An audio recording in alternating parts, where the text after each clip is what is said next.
there's only 5 things you can really do to be successful, but you got to do all 5 of them. We can judge people for what they're doing now, but you didn't see what they did to get there. The next time I run into this, that's not going to be what stops me. So I don't have that negative doubt sitting in the back of my mind. We were one issue away from failure. Well, hey guys, coming in, this is Talon, John, and Andy with Obsession Required. Man, today I'm going to be selfish. I'm in a room where I am fortunate to be around my mentors, my friends, and Andy's great kicks and his Dax socks. So please, if you don't have it, where can they buy those Dax socks while we're at it? Can we hit that? Wait till you see my hook and barrel underwear. Ooh. Hey guys, stand by for our clothing line. But in all seriousness, like I'm in the room with 2 of my mentors, 2 of my friends who have achieved great success in business. I'm still working on growing my business. I'm fortunate to be working with Andy and John on this next business. But for me, I get to pick their brains and ask them questions that help me grow. And I think it'll help you grow. So you guys have both grown your businesses to, very incredible levels. And like, first of all, to witness it and like hear you guys talk is just so beneficial for me. But I know to get there, it's not always like, wake up and smell the roses. Like you guys have got to deal with challenging situations, with losses, and you guys have to navigate that for leaders. Where I have a super small business and a small team, you guys have these large teams.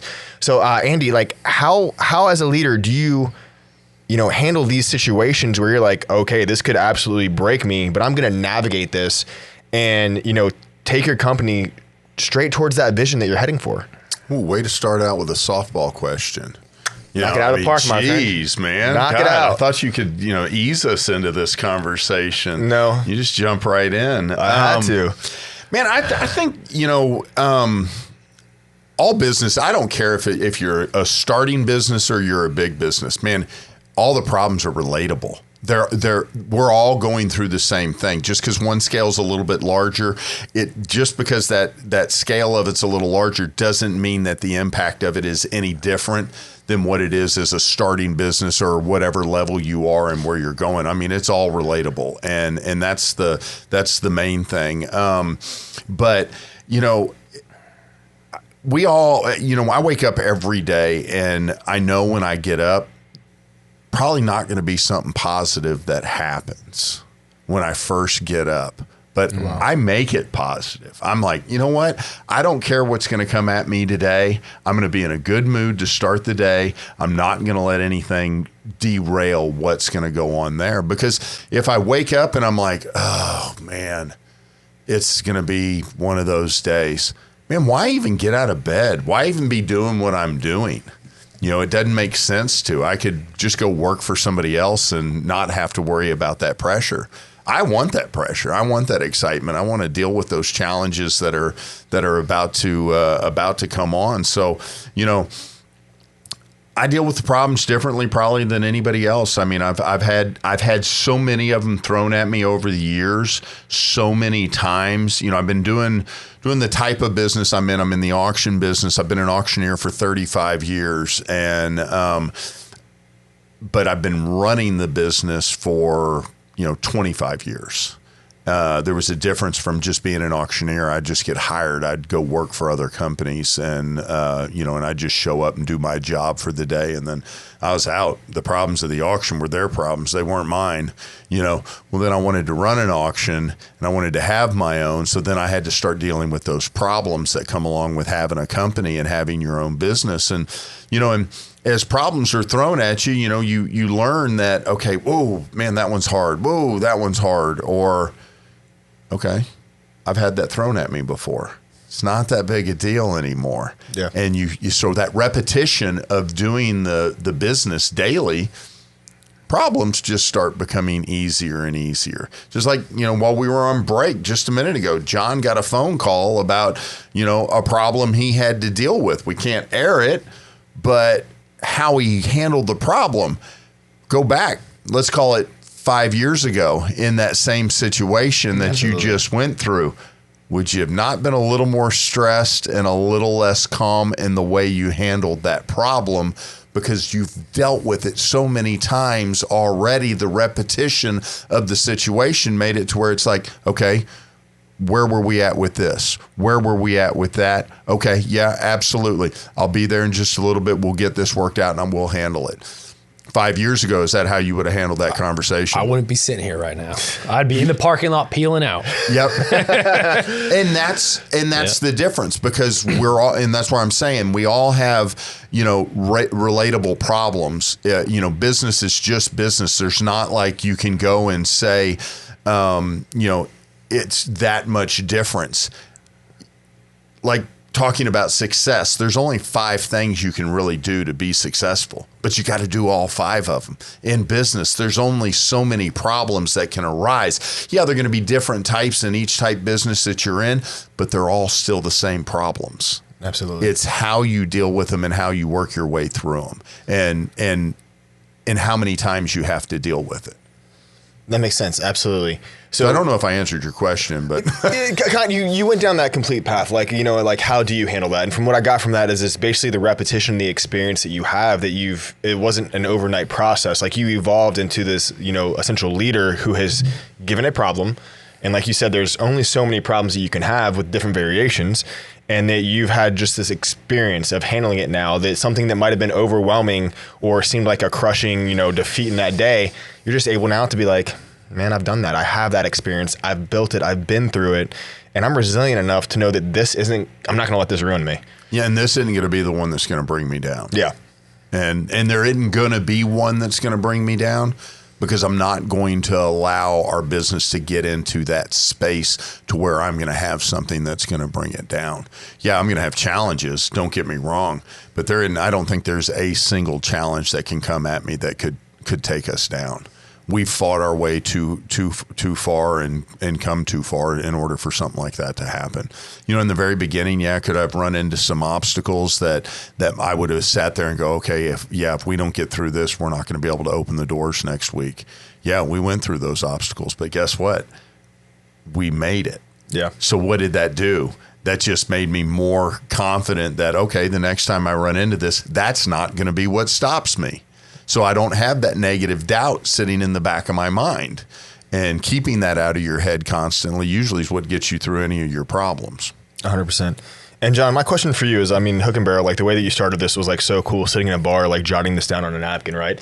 And then like you've grown it up to this point. Were there any moments where you were like, you don't have to tell me a specific moment, but was there a moment you're like, dude, this could tell me a specific moment. Be very, tell me all your details. But no, is there ever a moment you're like, dude, like this could be a make or break situation? And then like, how do you feel like, how did you navigate that to be like, man, if this doesn't get executed, this could happen? How do you kind of navigate that and in your head, or if an obstacle came in your way, like what did you do to get around that, to make that work, to get to the position that you're in?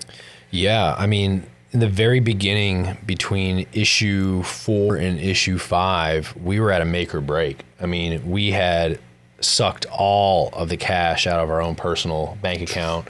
We were running out of money to pay the mortgage. We were, fighting, to cut corners here and there to have money for food. We had postponed having our kid. We were just planning that way. We're like, can't have kids right now. We weren't going on vacations. And we were one issue away from failure and bankruptcy. Wow. It was bad. Did not know this. Yeah, it was bad. And we caught the contractor that we had hired to help produce the magazine in a questionable situation where I haven't 100% proved it. And actually, you're actually a key part of this story, actually. It's kind of funny. What did I do? So if you recall, we ran our first fitness piece on you, and we sent that photographer out to photograph. You remember that? My abs look great. Yeah, they look fantastic. They look fantastic, man. You got to see this picture. Yeah, I've never looked better in my life. Is it the one where you're doing hanging? Oh yeah, dude. I took that photo. No, it was the time before that. Oh, okay. It was the first time. So okay. You're welcome. You're welcome. Thank you. No. So anyway, I run into her at a networking event, and already the business was going south. And my team wanted more money.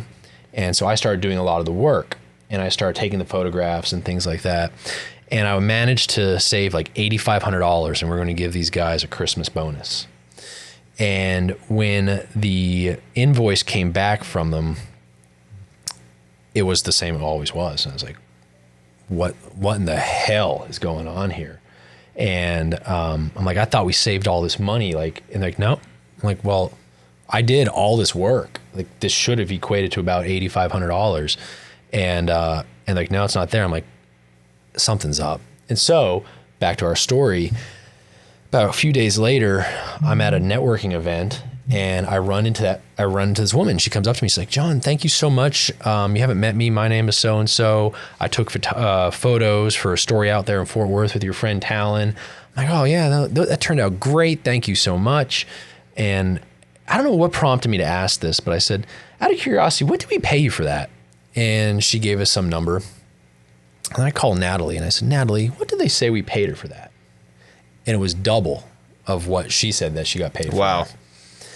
And at that moment, and I can't prove it across the board. I didn't care. I just knew what I had to do at that moment is the books were getting cooked somehow. And there was something shady going on and I didn't need to track it down and I wasn't going to get in the weeds of this was this and that was that. I just knew, it just took one thing for me to go, and Natalie's really, to go, there's something up and we need to cut ways right now. And actually I never even put all those pieces together until this moment with, that was the photographer with you. And within a few weeks, I was actually in Budapest with my cousin. And again, there was another misstep by this company, or not this company, but these people that were working for us as contractors. And I remember he said to me, there's two people on this phone call, one that knows how to run a magazine and one that doesn't. And I remember I just was one. Wow. I was Red Bull vodka deep in a few energy drinks, but also because it was the time difference. But I was also fired up because I was really broke. I mean, I shouldn't have been in Budapest. I just was already committed to the trip. And I said, there's two people on this phone call, one that signs your check and one that doesn't. And we got home and it was like an all out brawl pretty much over a conference call. And we fired him. We're like, we're done. And I looked at Natalie and I'm like, I think we're done too, because like we're mid-issue. We just fired everybody. How the hell are we going to cobble this together?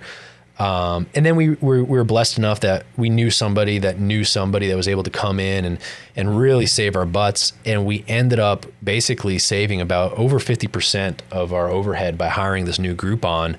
And realistically, it wasn't like we hired anybody cheaper. We just hired somebody that wasn't cooking books. Wow. And so I was never able to prove it, but that moment in itself, you know, where I found out it was double the price of what they were telling us, and then not having the money, that $8,500 I saved, it all started coming clear.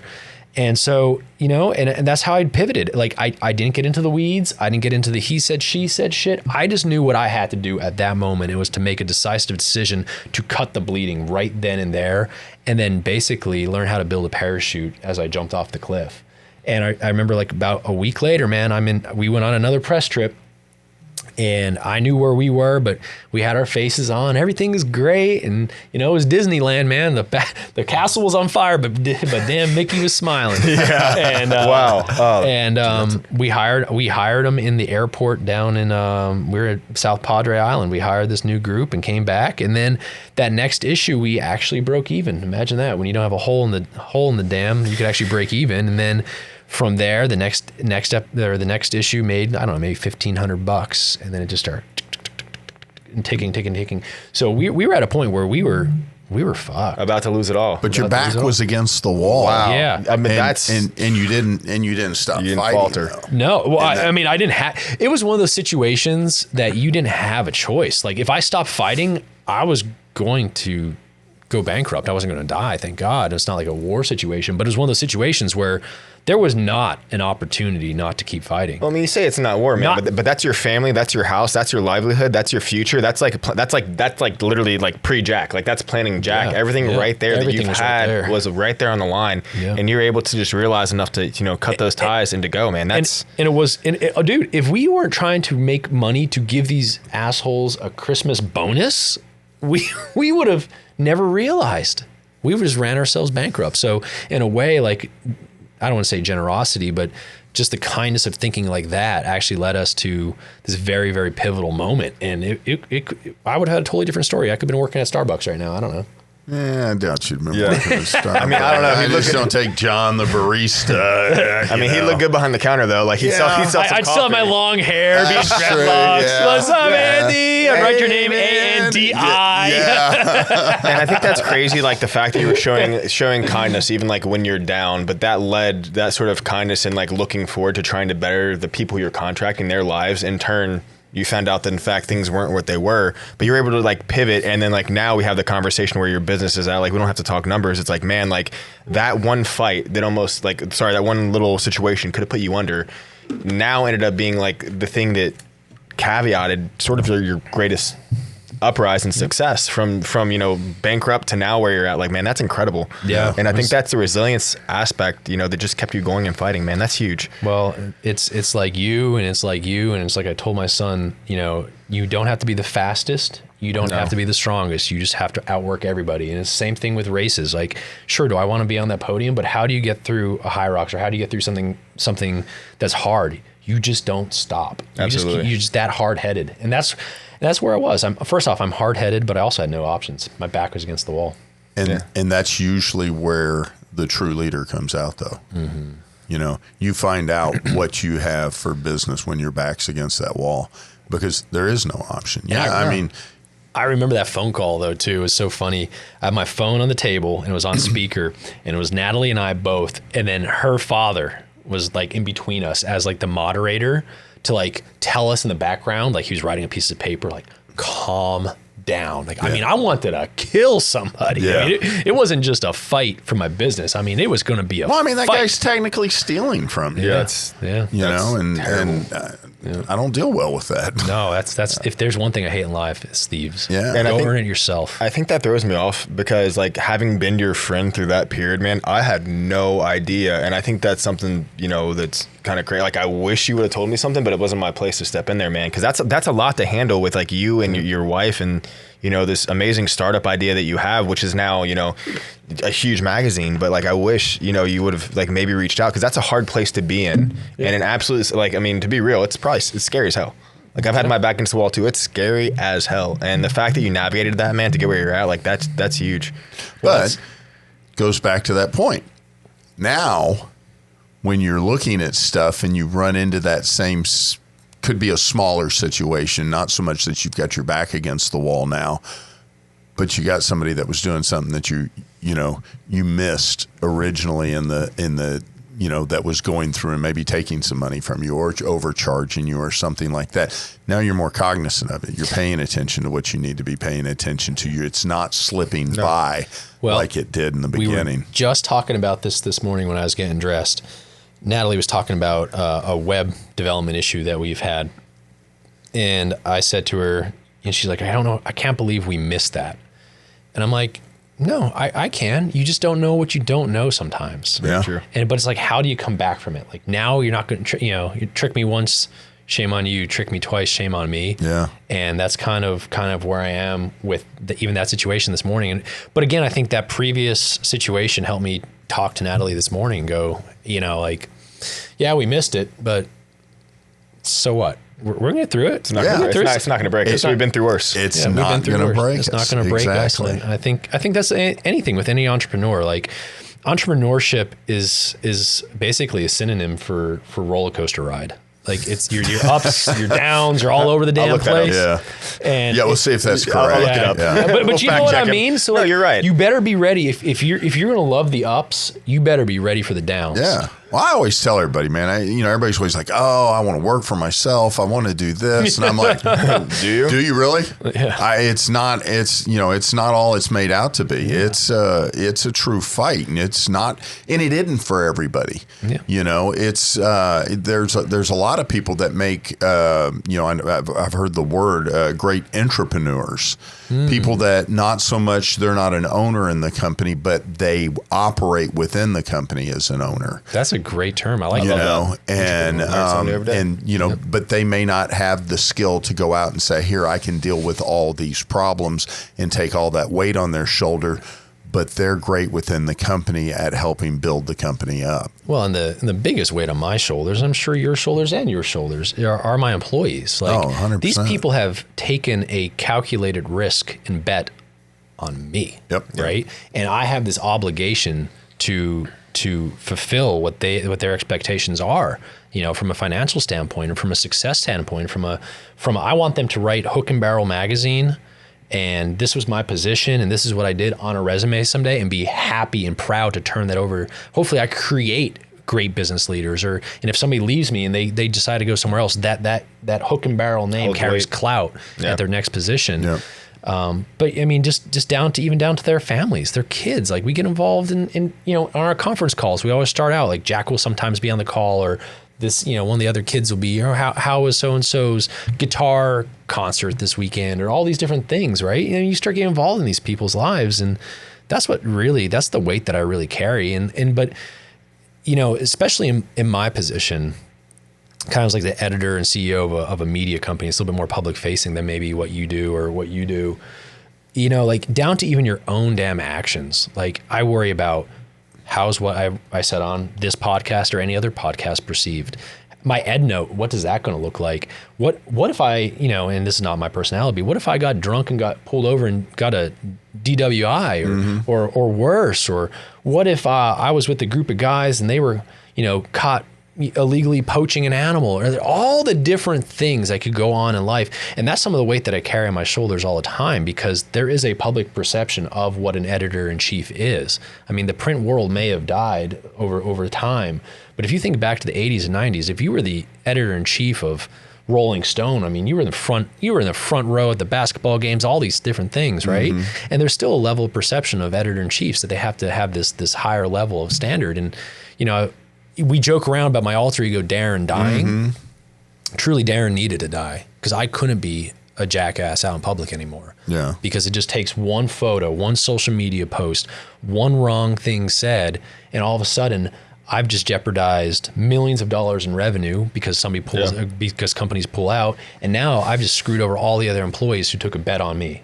So that's 100%. Weight that I carry every day. Well, and it's really, I don't think it matters, what company you have. It's same way. I've got to deal with customers that, we're selling millions of dollars worth of cars for people, and they're entrusting us with all of their funds, all of the transactions that go on, knowing that they're going to be able to trust in our company, that, they're never going to get a bounce check. And, I'm out there acting like an idiot, doing cartwheels and with a bottle of Grey Goose or something like that. And be like, I don't know if I want to send my cars to that guy. And, I don't know if I can trust in that, and that's where, that growth and that mindset and change. Because when I was, my old company that I had, the first auction group I had, man, I lived like it was the Wild West. I mean, I've been there. It was fun. Everybody knew, you were coming to the auction. It was going to be a good time. And, and it still is. I still want that fun, not so much party atmosphere, but that fun energy. When you come to the auction, you can just feel that sensation of being there. But it changed a little, because now I look at it from the same way you do. Every decision I make now, it doesn't just affect what I'm good. Any decision I make, it's not life or death anymore. I'm good. Yeah. I'm going to be here, but those decisions, if that company went away, if my auction was to shut down today and I was to close the doors, I'm okay. Yeah. I had a good run. I've made some money. I can go right off into the sunset and be happy. But what about those 300 employees I've got that they're not able to say that same thing? Yeah, they got screwed. So all those decisions I make now, they affect them. They affect, whether they're coming to work the next day, whether they're going to come in and work the way we want them to work. Are they going to come in, because I'm acting like a jackass? Well, they're like, oh, well, that just leaves room. I can act like a jackass. Well, that's not what I want. I want to show them, hey, if you lead like this and you act like this, that's what I'm going to expect from you at the same time. I'm going to expect you to portray the same type of person that I am, to have those same values, those same characteristics, to go out, because this is how I'm treating our customers. They're going to follow. They're going to treat my customers the way that I would. Yeah. And I've been even in situations, on some of these media trips where some of these guys that are peers are drinking, or, hey, here's a handgun, shoot that thing, and it's like, no, not doing that. And yeah, they think oh well, we're all together, we're out here in the middle of nowhere. No, because it just takes one of you guys to have a phone.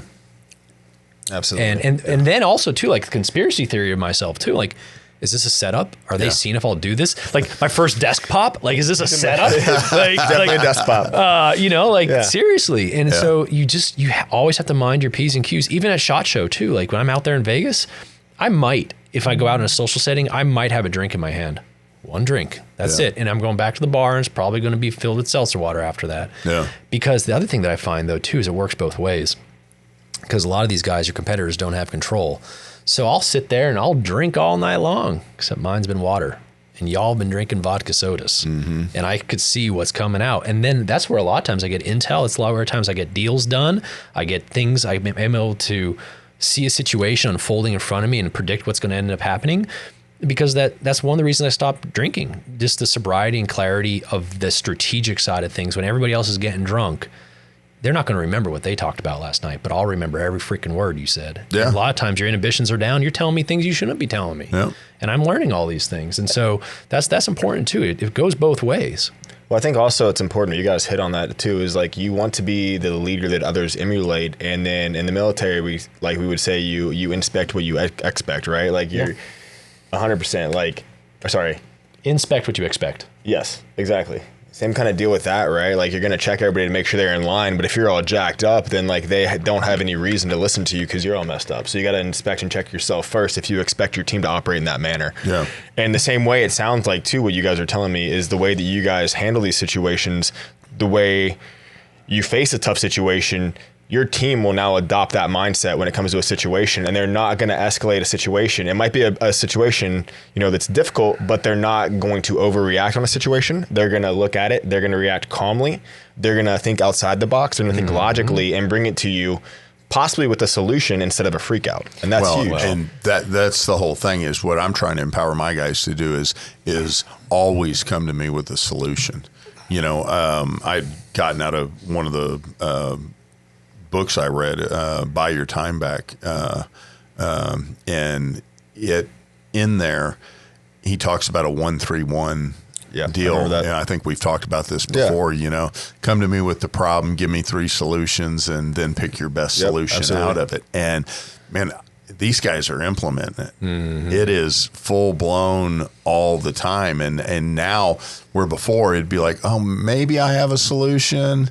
No, they've always got a solution now. I have this like vision myself oftentimes where, well, first off, if it wasn't for Natalie, I mean, I'd be screwed. I mean, I think we've said that in a lot of podcasts about our spouses. Mm-hmm. Together, her and I are unstoppable.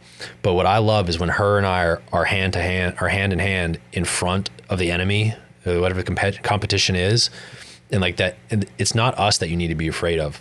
It's actually now our team that we've built behind us. Like, we're just 2 players. Yeah. There's more behind us. Yeah. And they're all just like us. Yeah. But it all starts with the speed of the leader, the speed of the game, right? Yeah. So. Yeah. So one thing that I've always said too is, you can always tell somebody's character by how they handle the bad situations. And I think that's really important too as a leader. And what you guys are discussing, you guys face these really hard situations, but now where once, you might have been peeling out in the driveway, John, like now, like literally, like this is like a live set, like 5 minutes prior, like you're handling a pretty large situation, and like you've done it with calmness, collectiveness, like level-headedness, and like you gave clear instructions about what's going to happen with the expectation. And no doubt when you step outside here, you're going to execute it well. Like that's huge, man. And you can save on your tires now because you don't have to peel out. We know a good tire guy if you need it. That's true. That's huge for me. I think personally, I've faced challenges, and one thing that's been huge for me on how to deal with certain situations is by having you guys. I mean, we talked about it before, but being able to call somebody and talk about it. And that would be my question too is, you guys all have somebody you go to, correct, with your situations, and 100%. How much does that influence how you handle situations? Do they speak wisdom to you during these situations that you might not know how to handle? I'd say, yeah, definitely for me. I mean, I know in the recently, I've picked up that, call a friend, and and had to have that conversation because there's been some things that popped up, and I'm just like, all right, here's how I really want to handle it, Well, that's the conversation I have with Natalie. And she's like, no. Yeah, and you've got to have that person to bounce that off of, because a lot of times, when we talk about having that mentor, I'm not calling my mentor unless I'm not just calling him to have a conversation. Yeah, absolutely. Because his time's valuable to me. Well, that's why I would say you are to me. Like, obviously, we just joked about the Natalie conversation. She backs me off the edge and backs me out of fighting mode. But but what's hard for me is I don't really have too many people to call, and that's why calling you is so important, and that's why this is all so important. For us. But that's where I was getting at with somebody like Natalie. That's why you've got to have a great spouse, though, that's sitting there in the trenches with you. Yeah. To be able to talk you off that edge sometimes, because it's needed to be there. You're in a way unique business because y'all are business partners. Dude, she's like Xena the Princess Warrior, and I'm freaking what was Darren. it? Darren. No, not Hercules.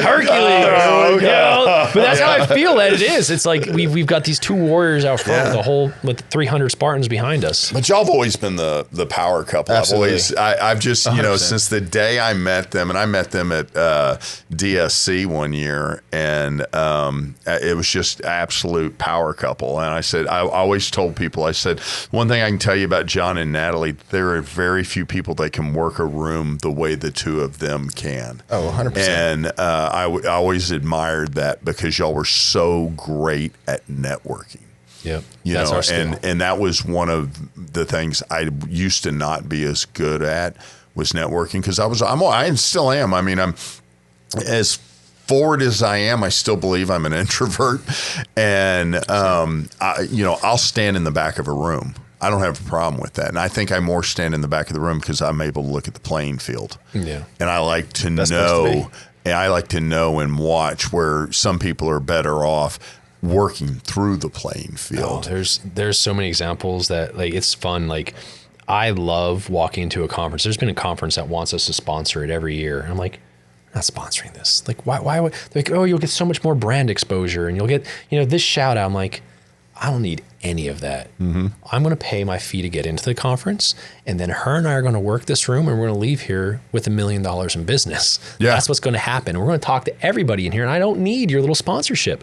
And I 100% believe that. And I'm not just believe it. I know. I know you guys That's what I'm saying. I know that's what's going to happen when y'all walk into a room. I mean, I remember being at those events, just events in general, and we'd be at a charity event or whatever, and I'd see Natalie walking towards the table. I'm like, fuck, throw my wallet out the room. Yeah. I knew there was a disaster for me about to happen, because the hard press was coming on. Natalie was going to work us over for money. Yep. And it all, and I'm like, at least you recognize it. You already knew. And but there's something to be said for that. That's and y'all finally moved to that level in business to where you learned and honed those skills through other growth, and then when you had your own business, you were able to implement those skills. Yeah. And totally take advantage of it to elevate your business to where you have. Do you know, it's funny, this is a story I don't think I've ever shared with you.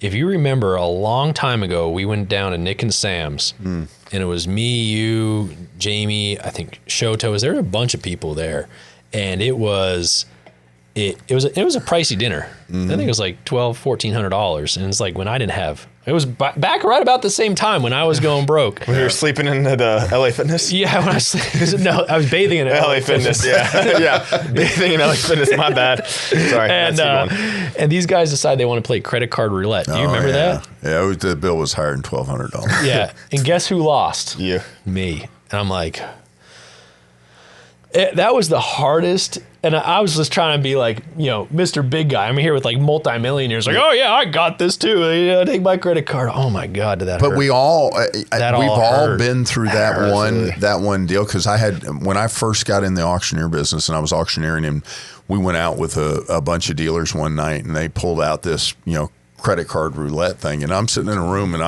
I'm the broke kid in the room. Yep. And you're always going to lose too. It sucks. I think these sumbitches set this up this way. So, but anyways, so the premise of it is, if you don't know what credit card roulette is, and it's played a little differently when it comes to bills, but the time I ended up winning, when you ordered your appetizer, a card was pulled out of the hat. When you ordered dinner, a card was pulled out of the hat. If you ordered a round of drinks, a card is pulled out of the hat. So as your card's pulled out of the hat, people's ordering habits completely changed. Oh, that's even worse. Snowball. So, I get stuck with, about a $4,500 tab. Wow. Well, at this time, I'm probably 23, 24 years old. And that's about my age. You did the same thing to me. And I honestly and truly, I didn't know if I had that much limit on my credit card. I hear you. Wow. And and I'm sitting there, I'm shaking in my boots, man. I'm like, man, and I can't back down. I chose to sit at that table. Yep. And and those guys, if I had called mommy and been like, guys, I can't pay this one, I can't pick this tab up, they would all been like, no worries, we got it. We just wanted to test you out. I couldn't do it. If I wanted to be at a table with guys like this that were that successful, I had to figure out how I was doing it. You had to pay to play, essentially. Oh, and I was paying to learn. That's true. And then you tack on the interest of the credit card payment. So you got to pay your minimum balance. That $4,500 turned to a $6,800 dinner like that. Because I wasn't making any money at that time. I wasn't getting paid near what I was getting paid to auctioneer at that time. Was Natalie pissed. And but what you learned from that table. What I learned from that table, and the multiple times that, because I didn't go, mommy, I was invited back to sit at that table. Yep. Because had I not made it through that probably trial right there, those guys weren't inviting me back. Because they were going to be like, this guy doesn't have the stones to be the type business guy it's going to take to run in a circle like this. Yep. And, and I made sure that, it's just like my dad told me a long time, I got drunk one time at a convention, and my dad, we were sharing a room, and I got hammered. I was out with all the big dogs of the auctioneering world, and I'd only been around, it's like my second year to be an auctioneer. And, I'm like, oh yeah. And it came time to get up. My dad's, it's about 6:30. He's like, you getting up? I'm like, no, I'm going to sleep in. He's like, the hell you are. He said, you want to go out with the big dogs, you're going to get up with them at the same time. Because they're all out there having breakfast right now and still ready to do business. And I'm like, no, they're not. I said, everybody will be showing up about 9 or 10. He said, get up, get out of bed, or leave. You don't need to do this for a living. Wow. And I'm like, shit. So I got up. Sure enough, every one of those guys was out there having breakfast. Mm-hmm. And I was like, man, it just hit me. So I always had that theory. If you want to play with the big dogs, you got to get up with them at the same time. Yeah, I love that. It was like that genius. I believe his name was Ryan Lochte, the Olympic swimmer idiot. Yeah. There is a quote. I think it was on a news conference. He's like, "If you're going to be a man at night, you better be a man in the morning." Yep. And I think that might be the only thing smart he ever said, but it didn't even come across that smart when he actually did it. But it's true. But it is true, man. And and so. And like I said, I got invited back to that table. Whether I'm right in my mind, that's why I got invited back to that table. I think that moment had something to do with it. Yeah. That they knew, all right, this kid's not backing down. He's gonna want to learn, and we're gonna bring him into that circle. And then that next time when I outgrew that circle, now I'm looking for that next room to go into. Yeah. Where's that next group of successful people that I can surround myself with that's going to help me grow? Well, I think it's like we mentioned before, characteristics of a leader, like who do you want to go to war with, right? Like that moment might have been, whether it's true or not, a moment of like, hey, is this kid who we want to go to war with. Are we going to bring him into our foxhole with him, or is he going to back out and going to be somebody we're going to have to leave behind? And that's crazy. I mean, those characteristics is what they may have been looking for, and you obviously ate a nice big bill for it. Yeah. But you rogered up, and now, like you said, what you have learned is probably far more valuable than what you actually paid for that dinner by showing that you had that sort of, I want to almost say courage at that point, because you don't have the money. You're risking it all right there. The courage to step into that. Now the dividends it's paid throughout the years. And and trust me, I've paid it back to a couple of people. Yeah. Me. Yeah, for sure. I forgot, John. Hey, guys, if there's a credit, I think Shoto's more the one that paid that back to you, not me. Wow. No, I thought you meant the payback of passing on the credit card roulette. No, Shoto I paid do. me back. Yeah, That's good. No, I think Shoto's the one that punished you on that deal. Well, but at the end of the day, though, see, that table is, and I'll always credit back, as how do we all get together? I mean, obviously it was through Beast Mode, but Beast Mode started with working on the PR side of that with me. That's how you and I met. Yeah. But I wouldn't have been able to leave the PR company that I was working for and start my own if it had not been for meeting Andy at the Dallas Safari Club show when I was doing something else on the side. And that dinner kind of proved that I guess this 20-year-old might have the balls to do this. And I left my company to start my own, and that actually led to this very moment. We all would not be here if And John wouldn't be the hunter that he is if it hadn't been for me. That's true. Yes, that's true. Yeah. Because of Andy, I shot my first deer because he was too hungover to shoot it. He goes, I already paid for the damn tag. Here, take my rifle. Shoot it. Don't want to miss. No, but you know what he does? He goes, my buddy, he really wants this big white fallow deer. I'm like, how do I know? How do I know it's a good one? He goes, you'll know it. He's texting me. It's in front of my deal. Fucking shoot it. I didn't want to get in trouble with the guy I was trying to get business with. He's trying to get business from him. I'm like, man, screw that. I don't want him getting run over there. His blind is that way. He'll be happy. Let the guy win the golf match. No, and he's like, funny. smoke him. Kill it. I was like, I'm coming over there. Yeah. And so he shows up. He finally, he's all perked up now because he knows I've just screwed over the guy that really wanted that deer. He shows up with the Crown and Coke for me. He's like, there you go. Congratulations. That is absolutely incredible. Yeah, and it's cool kind of how we talked about like navigating loss, but I kind of like love the conversation, this went, or the direction the conversation went, because I mean, you have to be sitting at the right tables to get to the right places. Yep. Like you're not going to ever level up if you're, like you've said it before, having conversations with the people where you're at. Yeah. You're never going to progress. And it sounds like, I mean, you guys obviously had the a chance of playing credit card roulette, which I haven't. Don't do it. Yeah. Oh, you will. Yeah. Oh, you will. Give me 5 years. Yeah. 30 days. No? What's it? Riata? What's good down here? Tim Love down here. We'll go to Del Frisco. Del Frisco. Yes. Yeah. No, for sure. But it's just like that table is so important, and finding that next table to sit at. Well, and you're going to sit at some wrong tables. Absolutely. Yeah. That's very true. But you also need to know when you're at the wrong table. Yeah. Well, I mean, you figured out you're at the wrong table. With the business that almost broke you. Yeah. I mean, I don't know if that's the wrong table, but no, something like that. But no, it's the old saying, man. You're the average of your top 5 friends, right? And you should always have great friends and never forget your friends that you've known forever. Absolutely. But it's okay to move tables. And once you keep your friends over here, and what's going to happen is when you become more successful, that table of friends, you're going to look back one day and there's going to be like 2 people sitting there. Oh, it's true. Because they're jealous, or they go off, they get all pissed off because you made life choices that changed you. But then also at some point though, too, your next new table is you're one of the top 5. You don't ever want to be the top 5 That's what he was saying. person. Yeah. So when you're number 5, go find the next table and be the low guy again on the totem pole and work your way up and work your way up. And I mean that's. But in my always goal of where you talk about that you talk about your friends, I'm trying to elevate my friends. Yeah. Absolutely. To bring them along as well. But isn't that tough? Like, I've tried that. No, dude. I said I try. Yeah. Yeah. I didn't say it's easy. But you know what? Do. I have some friends. I have one good friend. His name was Ryan. And Ryan he was in a tough spot. He got let go from his company. And I was like, listen, you're not going to drink until you get your next job. And these are the books you're going to read. And I was like, there's no chance he's ever going to do this.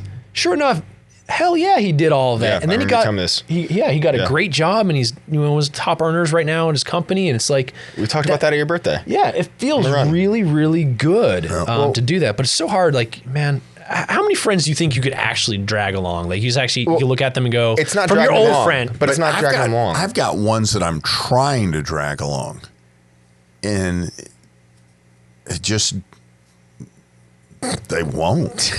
Well, here's the thing. You're creating an opportunity for individuals, right? And the thing is you can lead a horse to water, but you can't force them to drink. Yeah. And you can set them up. You can try and do that. And I've experienced this in my life many times. You can try your best to invest in people to get them to see what you're trying to do for them. But if they don't want to do it, it's not your fault.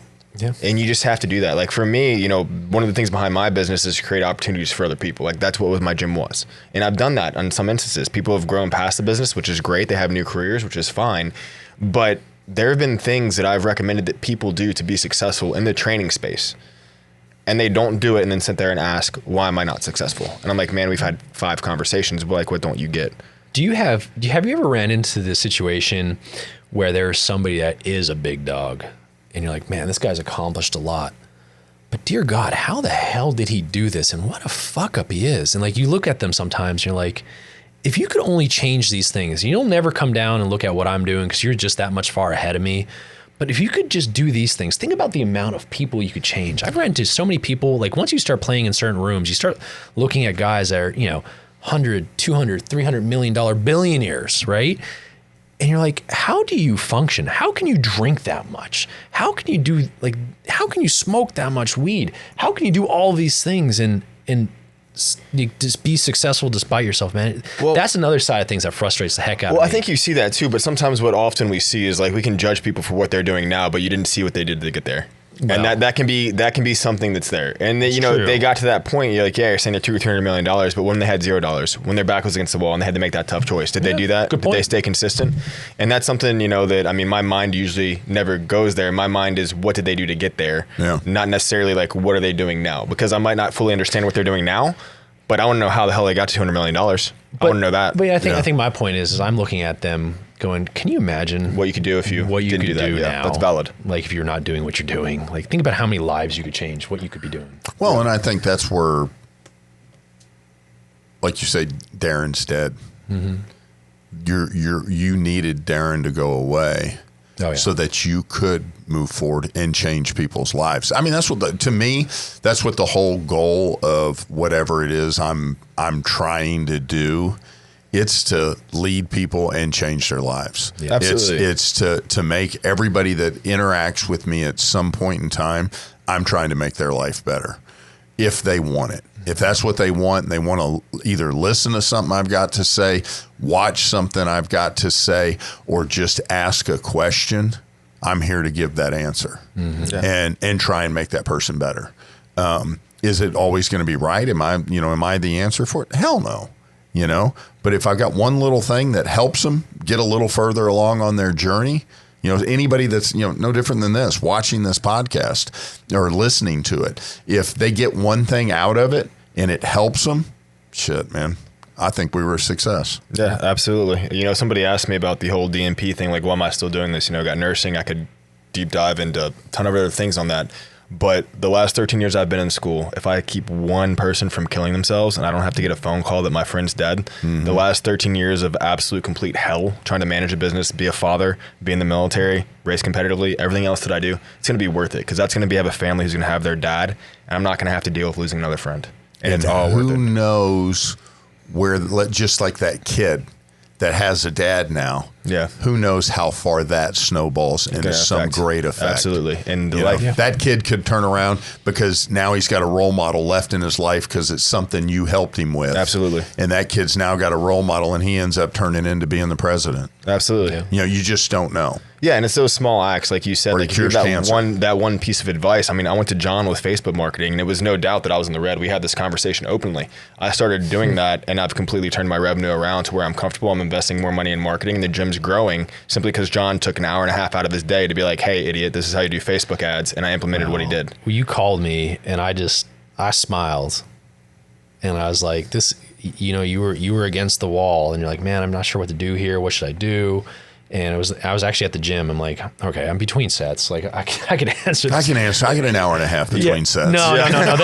This was a different time. That's how I heard his name. No, man. I smiled because like back to what we originally started talking about. Like I've been there, and where you're at is, and what you were dealing with, ultimately, to my scale, wasn't huge. But I could put myself in a place when it was. Yeah. And same thing when I'm going to Andy with a problem. 100%. He's like, yeah, it's not that big of a deal. I'm like, but to me, it's a lot. He's like, absolutely. You'll get there. And I just when you call me, I smile. I'm like, just remember, I was like, just calm down, dude. You only need like 2 more sales. Like just 3 or 4 more sales. And I was like, bro, go. And what is 3 or 4 more sales? It's nothing. But to him, Absolutely. at that time, it was a lot. Yeah. You know? Well, it's the same thing. Like your back's against the wall. Like I'm strung out from school. I'm strung out from work. I'm strung out from training. I just ran like 3 High Rocks races. We had this huge change in the company that I was not prepared for. Yep. And it was just like, dude, I am so recognizing burnout. I am so spent right now.